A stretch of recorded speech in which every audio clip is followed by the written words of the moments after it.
Assalamualaikum warahmatullahi wabarakatuh. Selamat pagi anak-anakku. Bagaimana kabar kalian? Dan harap semuanya selalu sehat. Kembali lagi dengan Pak Ojan di pembelajaran PJOK kali ini di semester 2. Kita akan membahas tentang pembelajaran senam lantai. Tetapi sebelum memulai pembelajaran, mari kita berdoa terlebih dahulu. Berdoa dimulai. Selesai. Oke, lanjut ke slide di atas. Baiklah anak-anak, langsung saja kita akan membahas tentang pembelajaran senam lantai. Tujuan dari pembelajaran materi senam lantai ini, siswa diharapkan memiliki pengetahuan dan mempraktikkan keterampilan dasar variasi gerak spesifik senam lantai, seperti itu.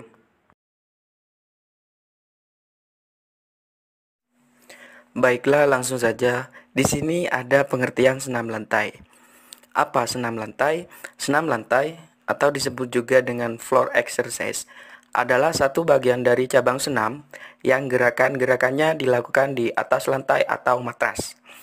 Sesuai dengan namanya, senam ini dilakukan di atas lantai. Tentunya, kebanyakan gerakan dalam senam lantai membutuhkan matras sebagai alat bantu yang berfungsi untuk mengurangi resiko terjadinya kecelakaan saat melakukan gerakan-gerakannya, yang hampir semuanya bersentuhan dengan lantai. Di dalam pertandingan resmi, senam lantai dilakukan di atas lantai berukuran 12 x 12 meter. Next. Baiklah, setelah membahas tentang pengertian senam lantai, kita lanjut membahas tentang sejarah senam lantai. Sejarah senam di dunia dan sejarah senam di Indonesia. Yang pertama, sejarah senam di dunia berasal dari negeri Yunani. Namun untuk senam lantai sendiri berawal dari negeri tirai bambu, yaitu Cina.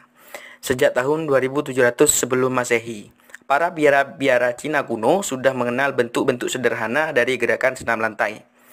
FIG, Federation Internationale de Gymnastique, merupakan induk organisasinya senam di dunia yang didirikan di Prancis pada tanggal 23 Juli 1881. Sekarang kita membahas tentang sejarah senam di Indonesia. Sekitar tahun 1912, pada masa penjajahan Belanda, masuknya olahraga senam ini sendiri bareng dengan ditetapkannya pendidikan jasmani sebagai pelajaran wajib di sekolah. Karena senam merupakan bagian dari penjaskes, maka dengan sendirinya senam juga turut diajarkan di sekolah, seperti itu. Untuk organisasinya sendiri namanya Persani, Persatuan Senam Indonesia, merupakan induk senam di Indonesia. Organisasinya ini dibentuk pada tanggal 14 Juli 1963. Itu pembahasan tentang sejarah senam di dunia maupun di Indonesia. Next.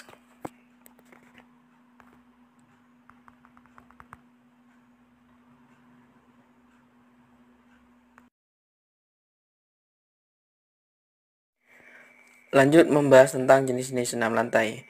Banyak sekali variasi gerakan dalam senam lantai, dari yang tingkat kesulitannya rendah sampai yang butuh latihan bertahun-tahun untuk menguasainya.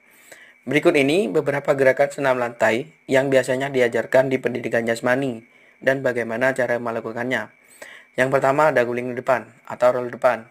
Yang kedua, guling belakang atau roll belakang. Yang ketiga, sikap lilin. Keempat, kayang. 5, sikap kapal terbang. 6, lompat harimau. Dan yang ketujuh, headstand. Diperhatikan video contoh gerakannya. Baik, ini contoh gerakan dari roll depan. Sikap pertama, kaki diluruskan. Kedua tangan menumpu pada matras. Lengan ditekuk, kepala dimasukkan sampai dagu menempel dada. Kemudian, badan digulingkan ke depan hingga bagian badan dari tengkuk, punggung, dan panggul bagian belakang menyentuh matras. Kemudian sikap akhir langsung berdiri jalan ke depan.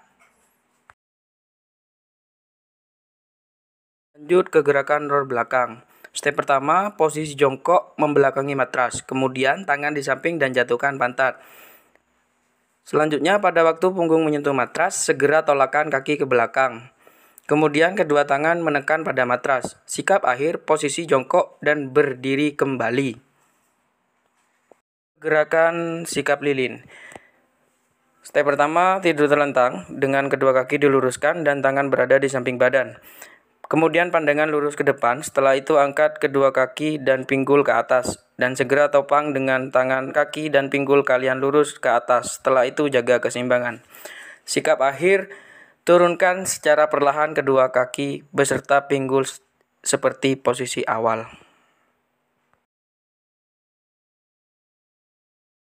Lanjut ke gerakan sikap kayang.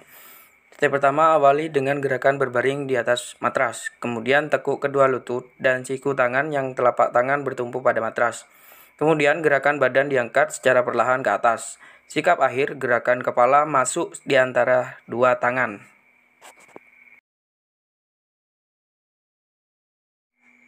Lanjut ke sikap kapal terbang. Step pertama, berdiri tegak, tangan diluruskan di samping. Kemudian angkat salah satu kaki ke belakang lurus. Sikap akhir, condongkan badan dengan posisi badan lurus ke depan dan juga pandangan ke depan.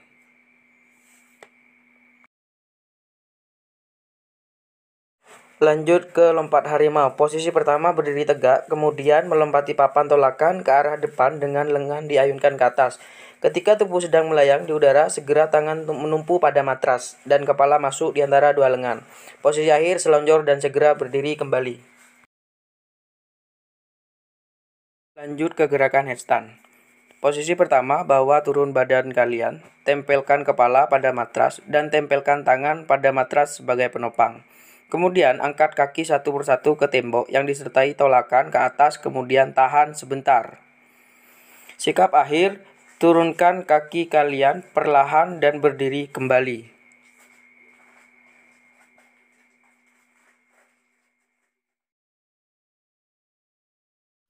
Baik, lanjut membahas tentang unsur-unsur gerakan senam lantai sebagai berikut. Yang pertama ada unsur keindahan, kedua unsur kekuatan, yang ketiga unsur keberanian, yang keempat unsur keluasan, yang kelima unsur kelenturan, dan yang keenam unsur keseimbangan. Itu beberapa macam unsur-unsur gerakan dalam senam lantai.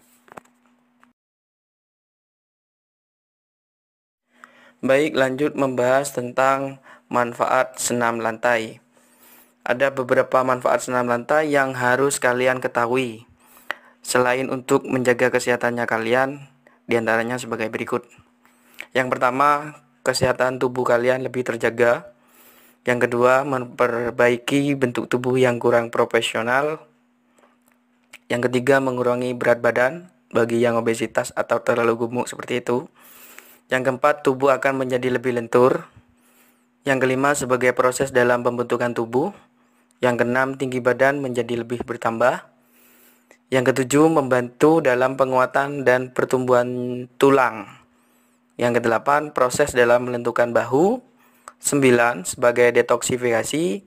10, meningkatkan kepercayaan diri. Yang ke-11, membantu merangsang sel-sel pertumbuhan. 12, melatih badan untuk bergerak lebih lincah. 13, melatih kesehatan jantung untuk berdetak dengan teratur dan juga kuat. 14, memelihara kebugaran dan kesegaran tubuh. Itu manfaat senam lantai yang harus kalian ketahui. Demikian penjelasan tentang materi pembelajaran senam lantai. Semoga ilmunya bermanfaat buat kalian, dan pesannya Pak Ojan, tetap jaga kesehatan, tetap berolahraga, jangan lupa jaga istirahatnya kalian di rumah. Sekian dari Pak Ojan. Wassalamualaikum warahmatullahi wabarakatuh.